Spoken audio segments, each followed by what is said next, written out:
Nobody in that room really knew me. Not truly. They knew Mark Miller, the quiet one, the single one, the one without a wife or kids or anything worth mentioning at a New Year's toast. That was fine because I learned something a long time ago that most people never figure out. When you're quiet, people stop paying attention to you.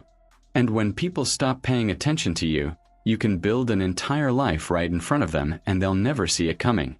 I'd spent 19 years building exactly that. But Sam pushed one time too many. Welcome to Dad's Raw Revenge. Get settled because this one is going to take you somewhere. Drop a comment and let me know where you're watching from. Hit that like button and make sure you're subscribed. Trust me, you're going to love it here. Now let's get into it. December 31st. Seattle, Washington. We decided to celebrate New Year's Eve at my Aunt Martha's place. She lives in a big Victorian house over in Ballard. The kind of neighborhood where the houses have real character and the people pretend to. Martha has had the same mismatched furniture since 1994, and dares anyone to say a word about it. Christmas lights still up because she doesn't take them down until February. A wreath on the door that had seen better decades. I love that house. Always have. I pulled up around 7:30, sat in my car for a minute before going in. I always do that. Just sit, breathe, prepare, see. I love my family. I genuinely do. But walking into a room full of Millers on New Year's Eve requires the same mental preparation as walking into a deposition. You have to know who's going to say what. Decide ahead of time how much you're going to let it land. And remind yourself that sparkling water is a perfectly acceptable New Year's Eve drink. And anyone who says otherwise can mind their business. I grabbed the bottle of wine. I brought good wine, not the kind you grab off the discount shelf at 9 p.m. and went inside. The house was already warm and loud the way Martha's house always is. Music going, the smell of everything good coming from the kitchen. Her living room packed with the particular comfortable chaos of people who've been celebrating together long enough to stop performing for each other. Almost. I said my hellos. Hugged Auntie Martha. She grabbed me the way she always does, both hands. Like she's making sure you're still real. She smelled like her perfume and kitchen spices and something that just smelled like her specifically. The way certain people have a smell that means safety. You look thin. She pulled back and examined my face the way aunts do. Auntie, I weigh the same I've weighed for 15 years. You look thin. She said it again like I hadn't spoken. Pressed a plate of something into my hand before I could argue. That's Martha. The conversation is a formality. The food is the real communication. I made my way into the living room and that's when I heard him. Sam, my brother Sam Miller, has a laugh that enters a room about 4 seconds before he does. Big booming calibrated whether he knows it or not to make sure everyone knows he's arrived. He was standing near the fireplace holding court. His wife Sarah beside him in a red dress laughing at something he just said.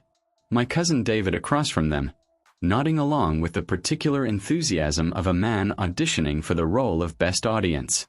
David has been laughing at Sam's jokes since 1987. Some men find their calling early. Sam is 6 years younger than me, 45 years old. Has somehow decided that makes him the authority on how a man's life is supposed to look. Good job if you can get it. He spotted me across the room and his face opened up into that wide, easy grin. Marky. He only calls me Marky in public. I've asked him not to. He does it anyway because Sam does what Sam wants and always has. He grabbed my shoulder when I got close. One of those grips that's supposed to feel like affection but lands like a point being made. Man, I wasn't sure you were coming. Figured you might be home with I don't know. What do you do on New Year's Eve, Mark? Same thing I'm doing now. I said it flat, standing here talking to you. David laughed. Sarah smiled politely into her drink. Sam clapped my back and moved on to the next thing because Sam always moves on to the next thing. That's his gift. Never sits in a moment long enough to feel its weight. I sat in moments. That was mine. The evening moved the way these things do. Food passed around. Drinks refilled. Martha held the room the way she always has, laughing loud, pulling people into conversations, making sure nobody stood alone too long. I've always loved her for that. I was actually having a good time. I should have left at 10 o'clock. 11:50. Martha started gathering everyone for the countdown toast. Glasses got filled. The TV volume went up. That hush fell over the room. That specific New Year's hush where everyone gets quiet at the same time without anyone asking them to. Martha raised her glass first. Said something beautiful about family and new beginnings and the grace of getting to do this one more year together. Her voice caught slightly at the end, the way it does when she means something completely. Everyone was smiling. I was smiling. And then Sam cleared his throat. I just want to add something real quick. Here we go. He stepped slightly forward. Glass raised. The comfortable confidence of a man who has never once questioned whether the room wanted to hear from him. Been a good year. He nodded slowly, looking around. Sarah and I closed on the new place over in Mercer Island. Business is strong. Kids are thriving. He smiled wide. Some of us are really figuring it out. Turned and looked directly at me. Direct, deliberate, making sure everyone's eyes followed his. And then some of us, that easy smile spreading wider, the kind that makes people think he's joking when he is absolutely not. Some of us are 51 years old. No wife, no kids, still driving that same beat-up car. Nothing really to show for 5 decades on this earth. But hey, at least you showed up right. Must be tough. He paused, let it breathe, looked around the room like he was inviting everyone to agree with him. I mean, we keep waiting for Mark to figure it out, right? A small laugh. Sarah shifted beside him. David looked at the floor. But hey, Sam raised his glass in my direction like a toast, like a joke, like I was the punchline he'd been building toward all night. I'm glad you showed up. The room went completely silent. Not the good kind. I felt it before I processed it. That particular silence that falls when something has gone too far and everyone in the room knows it and nobody moves. Martha's smile didn't falter, but her eyes cut straight to me, sharp and worried and sorry all at once. Sarah looked down at her glass. David laughed just once quickly, then stopped when nobody joined him. 51 years old, no wife, no kids, beat-up car, nothing to show for it, said like a verdict. Like I was a case that had already been decided, and the jury hadn't even needed to deliberate. I looked at my brother standing there with his Mercer Island house and his strong business, and his kids are thriving, and I felt something move in my chest. Not anger, something quieter than anger, something that had been patient for a very long time and had just decided tonight was the night. I set my glass down on the side table slowly. The way you set something down when you want your hands completely free. Don't worry about me, Sam. My voice came out even calm, almost bored. I'm doing just fine, he laughed. Raised his glass to the room like he'd landed the joke of the evening. That's what I love about you, Marky. Always so, Martha. I turned to my aunt, smiled at her. Real and warm and nothing performative about it. That ham is outstanding. Best you've ever done. Martha blinked, then smiled back, wide and relieved and grateful. Thank you, baby. The countdown started on the TV. 10, 9, 8. The room filled with noise the way it always does. Glasses raised, people leaning into each other. Sam was still talking. I stopped hearing him because something had just clicked into place inside me, clean and quiet, like a key turning in a lock that had been waiting 19 years for the right moment. He had no idea. Not about Rachel. Not about the kids.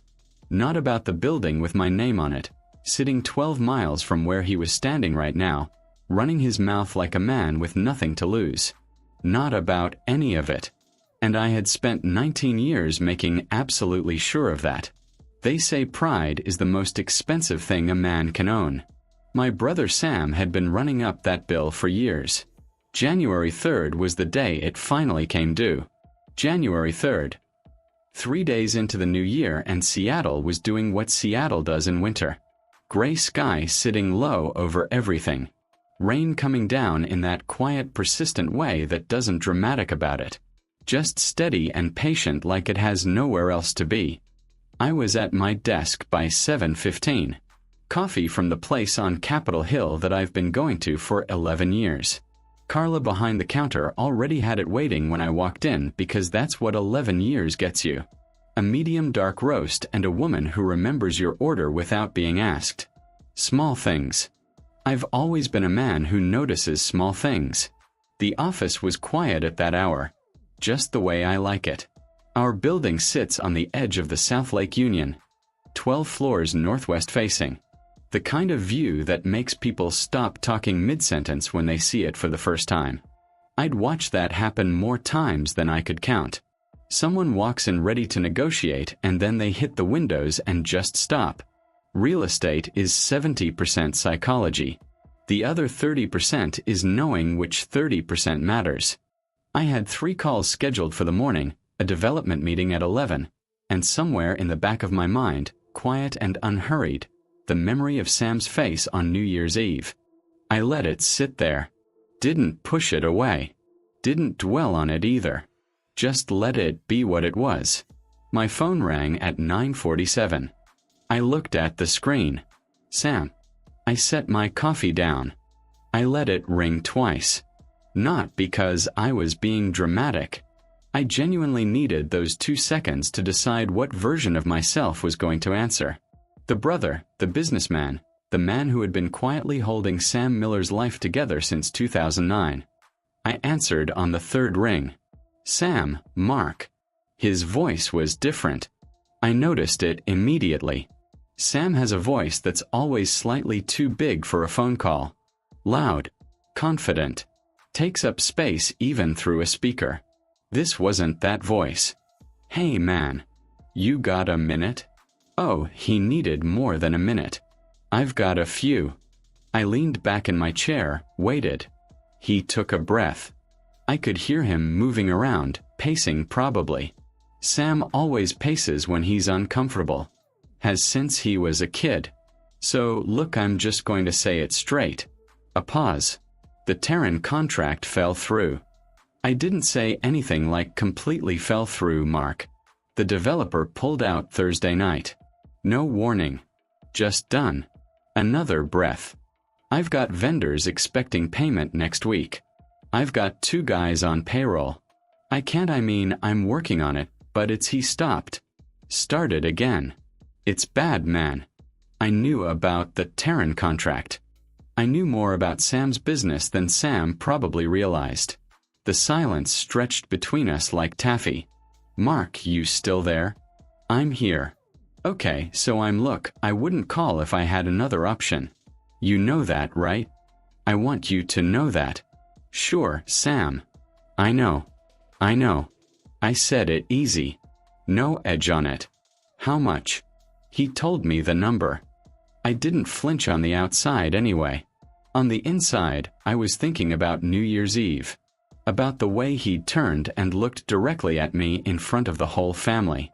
About Martha's worried eyes cutting across the room. Sam, yeah, come to my office tomorrow morning, 9 o'clock. A beat of silence. Your office. Something in his voice. Confusion. Maybe recalibration. Like he was updating a file in his head that hadn't been touched in a while. Yeah. Okay. You're still over on. I'll text you the address. Okay. A pause. Then quieter. Genuinely quieter. Mark.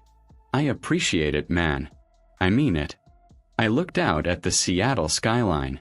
Rain running down the glass and long, slow lines. 9 o'clock, Sam. Don't be late. He was late. 9:18 when the front desk called up to tell me my brother was in the lobby. Of course he was. I told them to send him up and swiveled my chair toward the door. I heard him before I saw him. Not his laugh this time, just his footsteps. And then the elevator opened and Sam Miller walked out into the 14th floor reception area of Miller & Associates Property Group and just stopped. I watched it happen through the glass wall of my office. Watched him take in the space, the reception desk, the artwork, the view hitting him from across the room like a wall of cold water. Natalie at the front desk smiled and said something to him. He nodded slowly without really hearing her. There it is. I stood up, buttoned my jacket, walked out to meet him. Sam looked at me. Really looked at me in a way he hadn't in probably 20 years. Mark. He gestured vaguely at the space around him. This is, how long have you come on back? I walked him past the open floor. For Sam, it looked like walking through a room he'd been wrong about his entire life. Good. I opened the boardroom door and gestured him in. He walked through and then stopped so fast I almost ran into him because sitting at the head of that table, composed, elegant, a cup of tea in front of her and a leather portfolio open beside it, was Rachel. The silence that followed was one of the most complete silences I have ever witnessed in my life. Sam didn't move, didn't speak. I watched the color change in his face, going through shades like a man who can't find the right channel. There she was, the woman he'd called too quiet, too simple. Not the kind of woman a man like him ends up with. He'd said that out loud to her face. 22 years ago, in the parking lot of a cheesecake factory in Bellevue, she'd told me that story on our second date, and I'd thought, this woman is going to change my life. I was right. Rachel looked up from her portfolio, met Sam's eyes, smiled the way she always smiles, warm and completely unruffled, like she'd been expecting him, like this was just another Tuesday. Sam. Her voice was calm as river water. It's been a long time. Sam turned to me, back to her, back to me. Mark, what, how? He couldn't finish a sentence. Just kept starting new ones and running out of road. I pulled out the chair across from Rachel and sat down, nodded at the seat beside him. Sit down, Sam. He sat slowly, like a man who'd forgotten how chairs worked. I opened the folder in front of me and slid a single photograph across the table. He looked down at it. Mark and Rachel on their wedding day. Spring in Seattle, 2005. Cherry blossoms coming down like slow pink snow in Madison Park. Rachel in ivory. Me in a charcoal suit that Rachel had picked out because she said I had no business choosing my own clothes for important occasions.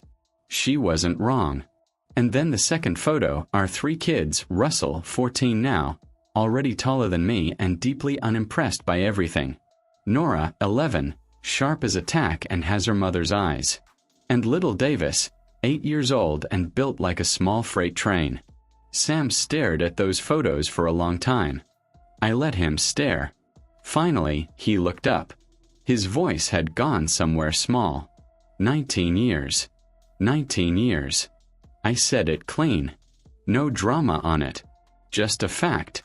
And you never said anything, not once, to anybody. Rachel spoke before I could. We didn't feel the need to announce our life to people who weren't paying attention to it. Lord, I love this woman. Sam looked at her. Something moving across his face that I hadn't seen before. Not embarrassment, exactly, deeper than that. The particular look of a man realizing that the story he'd been telling himself about other people's lives was never the true story. Rachel, he started again. I didn't know. I want you to know, I know why you're here and I'm going to help you because you're my brother and that means something to me whether it means something to you or not. He exhaled, but first I folded my hands on the table, looked at him steady. I needed you to sit in this room in my building across from my wife. I let that word land, wife, and understand exactly who you were talking to on New Year's Eve. The rain tapped against the 14th floor windows. Sam Miller, loud, flashy, always the favorite Sam, sat across from me with nothing left to say. First time in 51 years. If you have been listening for a while, do us one quick favor. Subscribe.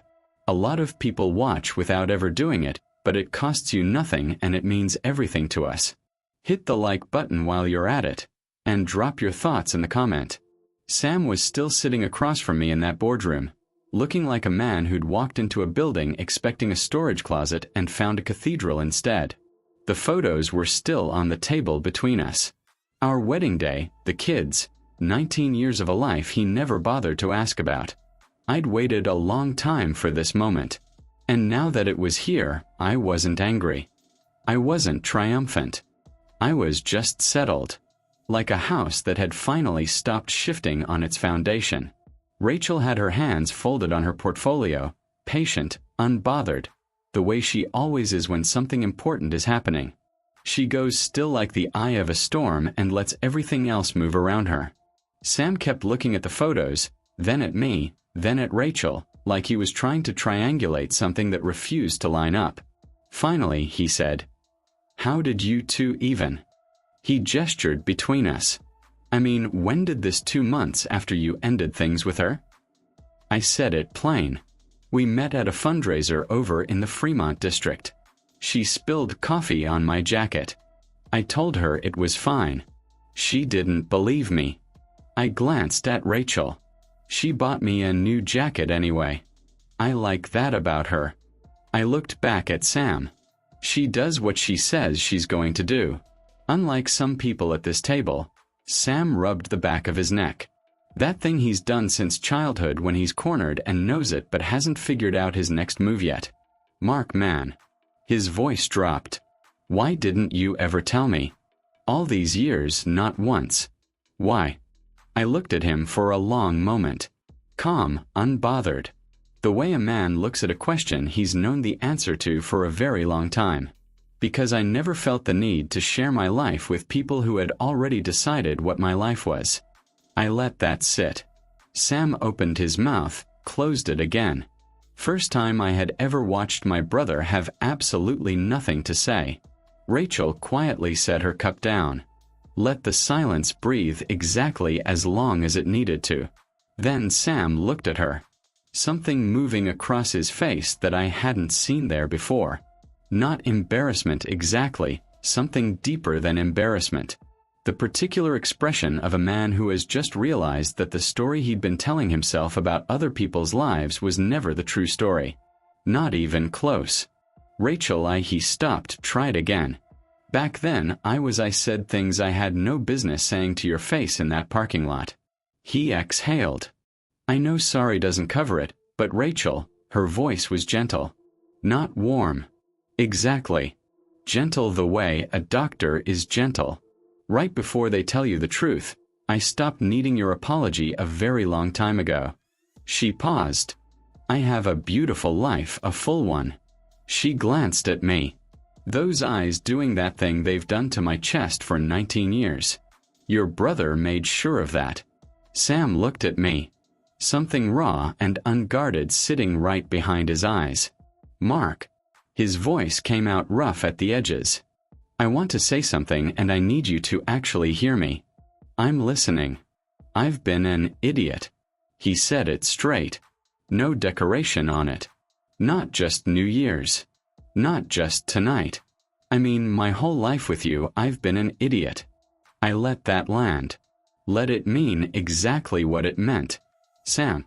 I leaned forward, elbows on the table, voice still quiet. I never needed volume to make a point. "I want to walk you through something just so we're clear, just so there are no more misunderstandings between us going forward." He nodded. "March 2009. I watched his face. You were 4 months behind on rent. You were about to lose the apartment. Sarah was pregnant with your first kid. You remember that." His jaw tightened. "Yeah. You called me at 11 at night. I wired the money by 7 the next morning. You said you'd pay me back in 60 days.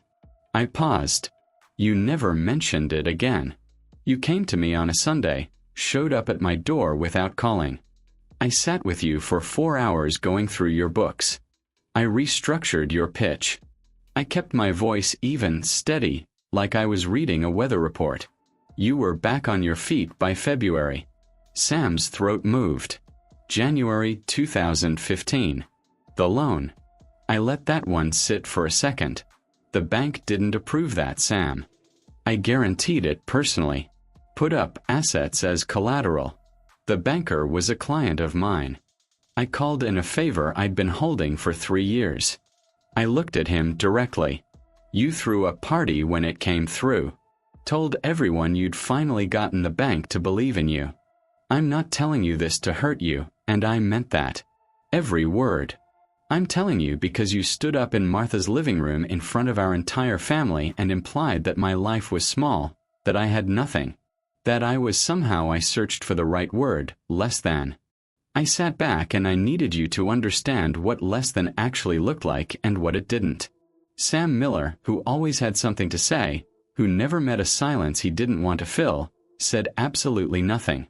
First time in recorded history. Rachel quietly closed her portfolio, stood up, smoothed her jacket, gave me a kiss. I have a 10 o'clock. She looked at Sam one last time, not unkindly, just finally, like closing a book she'd already finished. It was good to see you, Sam.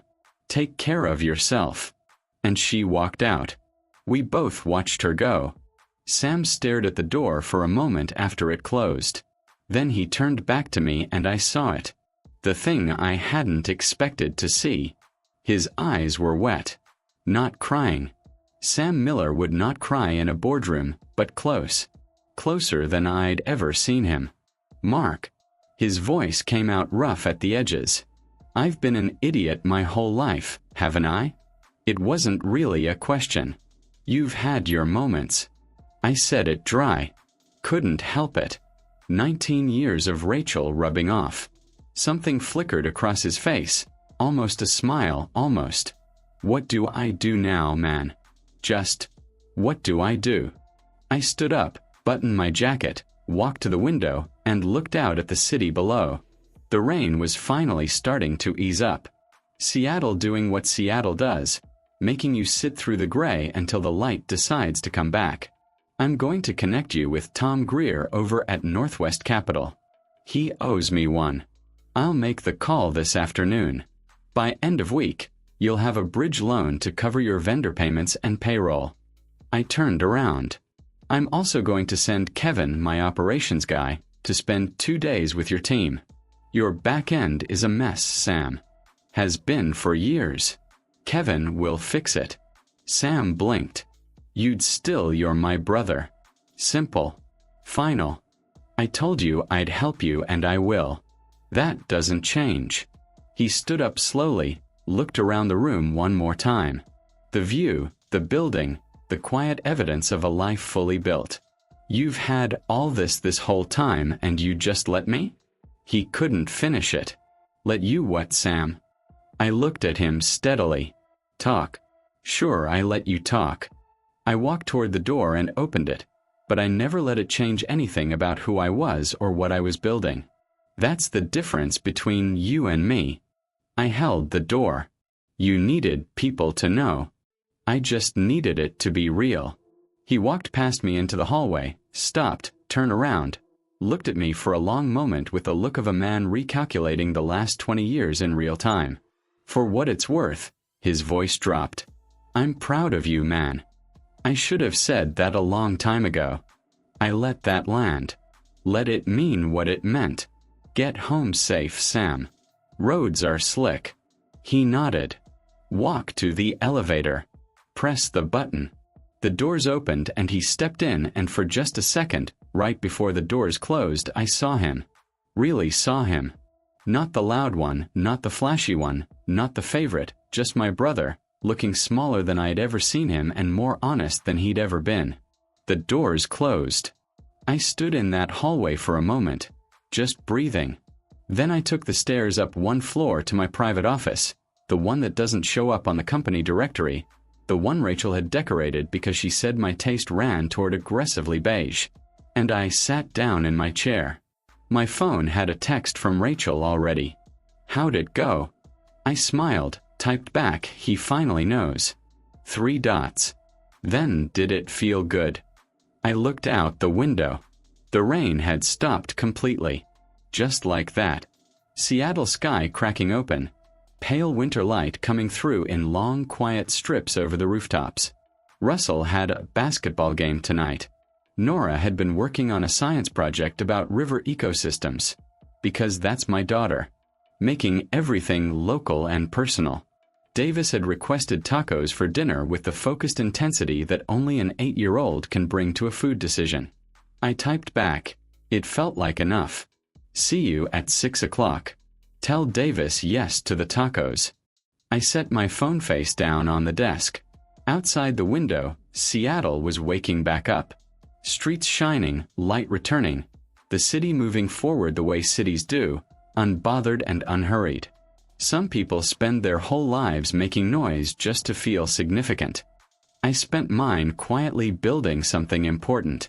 If you enjoyed this story, join our community by hitting that like button and subscribing for more real, raw, and family stories. I will see you on the next.